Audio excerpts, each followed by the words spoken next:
আমি একটু আবারও যেতে চাই অধ্যাপক ডক্টর আমানুল্লাহ ফেরদৌস স্যার আপনার কাছে। আসলে কি ইংরেজি ভাষা বা অন্য ভাষায় কথা বললে একটু মর্যাদা বেশি হয় বা আপনার ব্যক্তিগত জীবনে উৎকর্ষ সাধন বেশি হয়, এমন কি তাই? না, সেটা আপনার প্রথমেই বলি যে মারুফ যেটা বললেন, বাংলা ভাষার সাথে অন্যান্য কোনো ভাষার কোনো ধরনের কোনো বিরোধ নেই, এবং আমরা ইংরেজির বিরুদ্ধে কিন্তু আমরা এই যুদ্ধ করি নাই। হ্যাঁ, এবং পোস্ট কলোনিয়াল সোসাইটির যে সমাজগুলা, যে যে উত্তর আধুনিক যে সমাজের কথা বলি যদি বলি, অথবা যে পোস্ট কলোনিয়াল সোসাইটি যেটা আমরা বলি, সেখানে যেহেতু ওই শব্দটা বাংলাতেও চলে আসছে, ইদানিং ব্যবহার করা হয় পোস্ট কলোনিয়াল সোসাইটি। মানুষ অনেকে ইংরেজি উত্তর উপনিবেশবাদ বললে অনেকে বুঝতে পারে না। সেটা আবার ওই প্রফেসর সেলিম জাহান খুব সুন্দর বলতে পারেন। তো যে ওনার বক্তৃতাতে একটা শব্দ কোনো সময় ইংরেজি ব্যবহার করেন না, বাংলায় বলতে থাকেন। তো এটা যাতে ওঠার কোনো বিষয় না, যে বাংলা ইংরেজি বলতে পারলে লাভবান হচ্ছি, কিন্তু একটা ইংরেজি মাধ্যম বা অন্যান্য বাংলা ছেড়ে অন্যান্য মাধ্যমে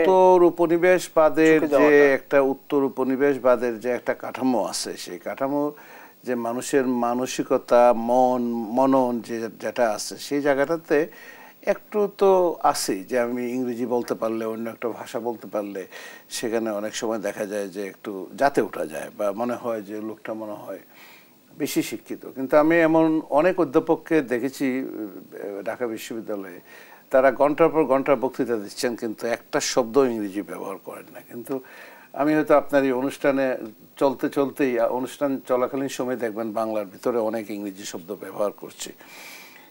এটা একটা প্র্যাকটিসের ব্যাপার হয়ে দাঁড়িয়েছে। তবে যে মধ্যবিত্ত যে সমাজ, সেই মধ্যবিত্ত সমাজের ভিতরে যে একটা শ্রেণী যারা মনে করে যে তাদের বাচ্চাদেরকে ইংরেজিতে কথা বলতে পারলে, বা এটা পৃথিবীর সব জায়গাতে আছে, এটা আলাদা এমন কিছু না। কিন্তু প্রশ্নটা সেই জায়গাটাতে না। প্রশ্নটা হলো যে আমাদের বিশ্বের জ্ঞান ভাণ্ডারকে বাংলাতে রূপান্তরিত করে সেটাকে আমাদের ছেলে মেয়েদের হাতে তুলে দেওয়া, সেটা আমরা গত 54 বছরে ফেল করেছি, আমরা অকৃতকার্য হয়েছে। যেমন একটা উদাহরণ হিসেবে বলি, আমার বিভাগে, ঢাকা বিশ্ববিদ্যালয়ে আমাদের বিভাগে যদি আপনি 200 বই, যদি ধ্রুপদী বইয়ের কথা যদি আমরা বলি, যে 200 একটা উদাহরণ হিসেবে বলি আর কি, তাহলে আপনি এই 200 বইয়ের ভিতরে গত 54 বছরে আমরা 5টা বইও বাংলা করতে পারি নাই। 5টা বইও বাংলা সেভাবে করতে পারি নাই। আমরা অনেকটা ভারতীয়দের কিছু বাংলা বই যেটা আছে, তারা কলকাতা থেকে প্রকাশিত কিছু বই আছে, সেখানে আমরা তাদের কিছু বইটই আমরা দেখি। সেই যে প্রকাশনার যে মান অথবা অনুবাদের যে মান, সেটাও নিয়ে অনেক ধরনের প্রশ্ন আছে। আমাদের যে বাংলা, সেই বাংলার সাথে সেখানে একটা পার্থক্য দেখতে পাওয়া যায়। তো ওই জায়গাটাতে আমি বললাম যে আপনি পদার্থবিজ্ঞান পড়বেন, আপনি সমাজবিজ্ঞান পড়বেন, আপনি অর্থনীতি পড়বেন, আপনার যে ধ্রুপদী যে সারা বিশ্বে যে নামি দামি যে ক্লাসিক্যাল ওয়ার্ক যেগুলো ধ্রুপদী বইগুলো, সেগুলোকে আমরা বাংলা করতে পারি নাই। একই সঙ্গে বাংলা একাডেমির যে কাজ ছিল, যে কিছু কাজ করা, এদেশের ভাষা, সমাজ, সংস্কৃতি সব কিছুকে নিয়ে যে কিছু কাজ করার যে কথা ছিল, একদম হয় নাই সেটা বলবো না, সেটা ব্যক্তি উদ্যোগে অনেক কাজ হয়েছে। না হলে আপনার আজকে আমরা এই জায়গাটাতে আসতে পারতাম না। কয় হাজার, 4-5 হাজার বই প্রকাশিত হচ্ছে প্রতি বছর আমাদের এই যে বাংলা একাডেমি বইমেলায়। অনেকে বলেন যে বইয়ের যে মান নিয়ে কথা বলেন, বইয়ের যে কি নিয়ে কথা বলেন, নির্কণ্ঠ নিয়ে কথা বলেন, এইগুলো বলার চেষ্টা করেন। তবুও তো লিখছে মানুষ, আচ্ছা লিখুক। কিন্তু মূল বিষয়টা হলো যে আমি ছেলে মেয়েদেরকে যে পড়াচ্ছি, সেই ছেলে মেয়েদেরকে পড়ানোর জন্য যে আমি যে সিলেবাসটা আমি তাদেরকে দিচ্ছি, সেই জায়গাটাতে তারা বিদেশি বইয়ের উপরে ভিত্তি করে অনেক সময় তাদের ধারণাগুলা সে পরিষ্কার করতে পারে না। এইটার দায়িত্ব ছিল আমাদের, আমরা সেই জায়গাটা করতে পারি না। যেমন জাতীয় বিশ্ববিদ্যালয়ের কথা বলি, জাতীয় বিশ্ববিদ্যালয়ে গত 15-20-25 বছরে দেখা গেছে যে প্রচুর বই বের করেছে। তো জাতীয় বিশ্ববিদ্যালয়ে আমাদের একটা এই যে মেলাতে আমাদের একটা স্টল আছে, সেই স্টলে যদি আপনারা যান তাহলে আপনি দেখবেন যে সেখানে খুব বেশি বই কিন্তু নাই, বাংলাতে প্রকাশিত খুব বেশি বই নাই। তো জাতীয় বিশ্ববিদ্যালয়ে তো ওই যে সম্পদের অভাব ছিল না, তাহলে বছরে যদি 5টা করে বাংলা ভালো বই যদি প্রকাশ করা হতো, তাহলে গত 30 বছরে 32 বছরে কতগুলো বই হইতো? 150-200 বই হইতো। তো 150-200 বই আমরা পাইতাম যে জাতীয় বিশ্ববিদ্যালয়ের পক্ষ থেকে, সারা এই যে ধ্রুপদী বইগুলো আমরা কিন্তু পেতাম। এতে আমরা পিছিয়ে যাচ্ছি কিনা? আমাদের শিক্ষার্থীরা পিছিয়ে তো যাচ্ছি, মানে মূল বিষয়টা হলো তো এমনি তো আমাদের কোয়ালিটি অফ এডুকেশন নিয়ে অনেক ঝামেলা।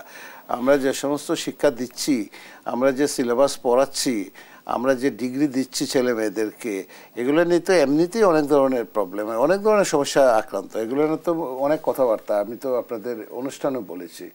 সেখানে মনিটরিংয়ের অভাব আছে, সেখানে সিলেবাসের রিভিশনের অভাব আছে, সিলেবাস রিভিশন করতে হচ্ছে আমাদেরকে সব জায়গাটাতেই। কিন্তু আমরা যে এখন এই যে ইংরেজি ছেড়ে বাংলাতে দিকে যাব, সেটাও কিন্তু খুব বেশি একটা পারছি না, কারণ আমার তো ওই যে রিসোর্সগুলো নাই।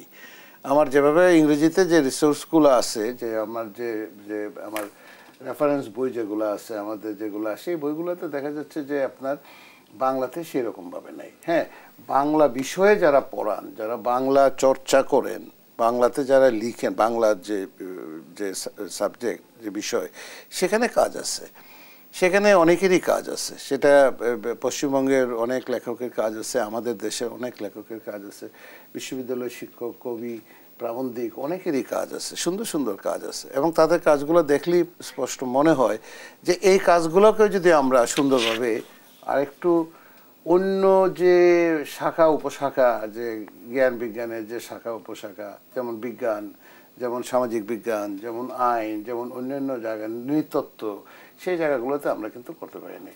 নৃতত্ত্বে একটা সুন্দর সাবজেক্ট, সেখানে এই একটা বই এই আপনার বাংলাতে এই করা হয়েছিল, সে আজকে থেকে কয়েক যুগ আগে, এই যে মর্গানের আদিম সমাজ অথবা এনসিয়েন্ট সোসাইটি বাংলা করেছিলেন। আর ছোটো দু একটা কাজ হয়েছে। কিন্তু নৃতত্ত্বের বই যদি আপনি খুলেন, তো রেফারেন্স বই আছে প্রায় 500-র মতো। আপনি যদি সমাজবিজ্ঞান খুলেন, সেখানে তো রেফারেন্স বই আছে 700-র মতো। আপনি যদি অর্থনীতি খুলেন, সেখানে তো রেফারেন্স বই আছে 500-700-র মতো। 5টা বই পাওয়া যাবে না যেটা সুন্দরভাবে বাংলাতে লেখা হয়েছে। এটার জন্য আমি প্রধানত এই কাউকে দায়ী করতে চাই না, দায়ী করলে তো আমাদের নিজেদের ঘাড়েই আসে, আমরা নিজেরাও দায়ী। কিন্তু এটার সমন্বিত কোনো উদ্যোগ গ্রহণ করা হয়নি। রাজনৈতিক বিবেচনায় অনেক সময় দেখা গেছে যে আমরা বই লিখতে দিচ্ছি, আপনার এমন বিষয়ে বই লিখতে দিচ্ছি যে বইটার উপযোগিতা সমাজে অথবা বিশ্ববিদ্যালয়ে অথবা ছেলে মেয়েদেরকে পরবর্তীতে 5-7 বছর পরেই বা একটা রেজিম চেঞ্জের পরেই দেখা যাচ্ছে সেই বইটা আর কেউ টাচও করতে চাচ্ছে না, হাত দিয়ে ধরতেও চাচ্ছে না। জি স্যার, আমরা বাংলাকে প্রসারের ক্ষেত্রে আপনি জাতীয় বিশ্ববিদ্যালয়ের উপাচার্য, জাতীয় বিশ্ববিদ্যালয় কিভাবে সেই বিষয়টি প্রয়োগ করবেন, আমরা অনেক আমাদের কোন কোন সংকটের জায়গাগুলো রয়েছে সেগুলো আমরা শুনেছি। সেই উত্তরটি নিয়ে একটু বিরতি থেকে ফিরে এসে